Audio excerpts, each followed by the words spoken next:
നമസ്കാരം, എല്ലാവർക്കും കൊച്ചി ഡെയിലി ന്യൂസിലേക്ക് സ്വാഗതം. കൂടുതൽ വാർത്തകൾക്ക് എല്ലാവരും ചാനൽ ഫോളോ ചെയ്യുക. നമ്മളിതാണ് പറയുന്നത്, നമ്മുടെ ലോകത്ത്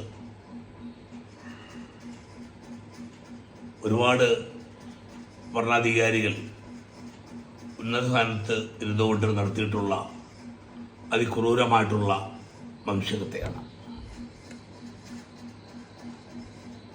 ഹിറ്റ്ലർ ഉൾപ്പെടെ, മുസോളിനി ഉൾപ്പെടെ, ഫ്രാങ്കോ ഉൾപ്പെടെ, അതുപോലെ തന്നെ ഉഗാണ്ടയിലെ ഈദി അമീൻ ഉൾപ്പെടെ അമേരിക്കൻ പ്രസിഡന്റുമാർ, അത് ഒത്തിരി പേരുണ്ട്.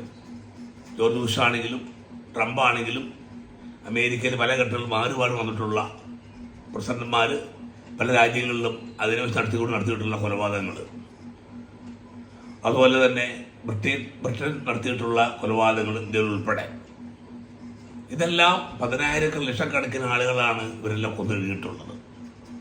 അതുപോലെ തന്നെ കഴിഞ്ഞ 50 കൊല്ലക്കാലമായി ഇസ്രയേൽ സിയോണിസം നടത്തിക്കൊണ്ടിരിക്കുന്ന അധിനിവേശ കൊലപാതകങ്ങൾ.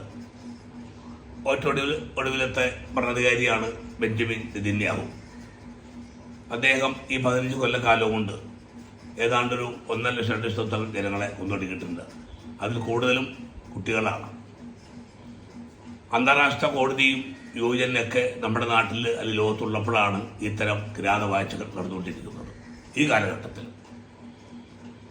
അപ്പം ഈ ക്രിമിനൽ മെന്റാലിറ്റിയുള്ള നെതന്യാഹുവിനെ പോലുള്ള ഭരണാധികാരികളെ വിചാരണ ചെയ്യാനോ അതിനാവശ്യമായ ശിക്ഷ നടപ്പാക്കാനോ നമ്മുടെ ലോക കോടതി കഴിഞ്ഞിട്ടില്ല. നമുക്കറിയാം, ലോകത്തും നമ്മുടെ നാട്ടിലൊക്കെ കൊലപാതകങ്ങൾക്ക് അതിൻ്റെതായ ശിക്ഷയുണ്ട്. ഇപ്പോൾ ഗൾഫ് രാജ്യങ്ങളിൽ അത്തരം കൊലപാതകങ്ങൾ നടത്തുന്ന ആളുകളെ എങ്ങനെയാണ് കൊല ചെയ്യുന്നത് നമുക്കറിയാം. നമ്മുടെ നാട്ടിലും 5, 10, 20 കൊലപാതകം നടത്തുന്ന ആൾക്കാരെയൊക്കെ വധശിക്ഷയ്ക്ക് പോലും വിധിക്കുന്നുണ്ട്. ആ ഒരു അർത്ഥം വെച്ച് നോക്കുമ്പോൾ ഈ 15 കൊല്ലക്കാലം കൊണ്ട് ഏതാണ്ട് 1 ലക്ഷം പേരെ കൊന്നിട്ടുള്ള ലോകഭീകരനായിട്ടുള്ള ഇസ്രയേലിൻ്റെ പ്രധാനമന്ത്രി ബെഞ്ചമിൻ നെതന്യാഹുവിന് എന്ത് ശിക്ഷയാണ് അന്താരാഷ്ട്ര കോടതി വിധിക്കാൻ പോകുന്നത്? ഇനിയും ഈ ഭീകരനെ തുറന്നുവിടാനാണോ യുഎന്നിൻ്റെയും അന്താരാഷ്ട്ര കോടതിയുടെയും തീരുമാനം? അത് ലോക ജനങ്ങൾക്ക് അറിഞ്ഞാൽ ആഗ്രഹമുണ്ട്. ഒരു ധാർഷ്ട്യമില്ലാതെ, ആരും ചോദിക്കാനും പറയാനും ഇല്ലാതെ ഇന്നും പലസ്തീനിലെ ഗാസയിലെയും പാവപ്പെട്ട ജനങ്ങളെ കൊന്നെടുക്കുന്ന ഈ ഭീകരനെ പിടിച്ചു കെട്ടാൻ സമയം അതിക്രമിച്ചിരിക്കുന്നു. അപ്പോൾ ഞാൻ പറഞ്ഞു വന്നത്, ഇന്ത്യയിലേക്ക് വന്നാൽ സംഘപരിവാർ ശക്തികളാണ് കൊലപാതകങ്ങൾ. ഇപ്പോൾ ഗുജറാത്തായാലും ബീഹാറായാലും UP ആയാലും ഒറീസ ആയാലും ഇന്ത്യയുടെ പല സംസ്ഥാനങ്ങളിലും ദളിതരെയും ന്യൂനപക്ഷങ്ങളെ കൊന്നെടുക്കുന്ന സംഘപരിവാറിൻ്റെ കൊലപാതകങ്ങൾ 10,000 അല്ല ലക്ഷക്കണക്കിന് ആൾക്കാരെ അവർ കൊന്നിട്ടുണ്ട്. അപ്പോൾ ഞാനിത് പറഞ്ഞു വരുന്നത്, അപ്പോൾ ഈ തരത്തിലുള്ള ക്രിമിനൽ മെന്റാലിറ്റിയുള്ള ഭരണാധികാരികൾ നിലനിർത്താൻ ആവശ്യമായ അവർക്ക് വേണ്ട ശിക്ഷ നടക്കാനുള്ള തീരുമാനം അന്താരാഷ്ട്ര കോടതി ഉണ്ടാവണം. അത് ലോക സമൂഹം ഒന്നിച്ച് ഇടപെടണം. രണ്ടാമത്, ഈ തരം കിരാതന്മാരെ ന്യായീകരിച്ചുകൊണ്ടാണ് കഴിഞ്ഞ ദിവസം ഒരു സിറാജുൽ ഇസ്ലാം ബാലുശ്ശേരി എന്ന ഒരു വ്യാജ മതപണ്ഡിതൻ, ഒരു മതമൗലികവാദി, അദ്ദേഹത്തിൻ്റെ ചാനൽ പറഞ്ഞത് ലോകത്ത് ഏറ്റവും കൂടുതൽ കൊലപാതകം നടത്തിയിട്ടുള്ളത് കമ്മ്യൂണിസ്റ്റുകാരാണ്, ലോകത്തും ഇന്ത്യയിലും ഉൾപ്പെടെ.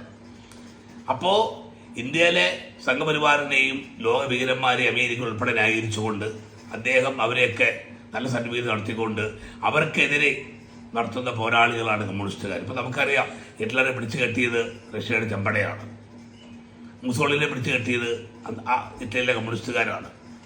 അതുപോലെ സംഘപരിവാറിനെ കേരളത്തിലാണെങ്കിലും നിലക്ക് നിർത്തുന്നത് CPM ആണ്. അതുപോലെ ലോകത്തിൻ്റെ എല്ലാ ഭാഗത്തും നമുക്കറിയാം, ഇസ്രായേലിനെതിരെയുള്ള ഇറാൻ നടത്തിയിട്ടുള്ള പോരാട്ടത്തിൽ പരസ്യമായി തന്നെ കമ്മ്യൂണിസ്റ്റ് രാഷ്ട്രങ്ങളാണ് ഇറാന്റെ കൂടെ നിന്നത്. പരസ്യമായി ആയുധങ്ങൾ എത്തിക്കാനും വേണ്ട സഹായങ്ങളും പരസ്യമായും രഹസ്യമായും പിന്തുണച്ചിട്ടുള്ളത്.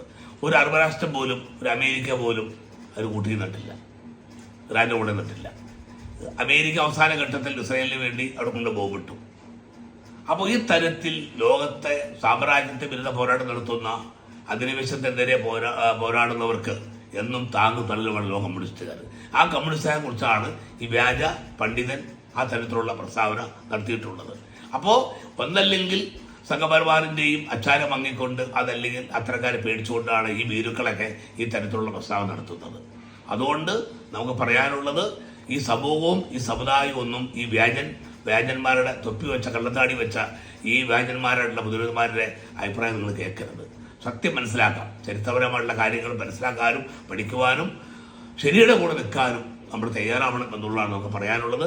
കേരളത്തിൽ നമുക്കറിയാം, അടുത്ത കാലത്ത് ഒരുപാട് യൂട്യൂബർമാരും ചാനലുകാരും രംഗത്തിറക്കി ആടിനെ പട്ടിയാകുന്ന വിധത്തിൽ സംഘപരിവാറിനെയും മുതലാളിത്തത്തെയും സാമ്രാജ്യം നിരക്കുന്ന കമ്മ്യൂണിസ്റ്റുകാരെ നേതാക്കന്മാരെ തൊഴിലാളി സമരങ്ങളെ അവർ നേടിയെടുത്തിട്ടുള്ള അഭാഷകളൊക്കെ പുച്ഛത്തോടെ തള്ളിപ്പറയുന്ന ചില ചാനലുകാരും ഇവിടെ ഉണ്ടായിട്ടുണ്ട്.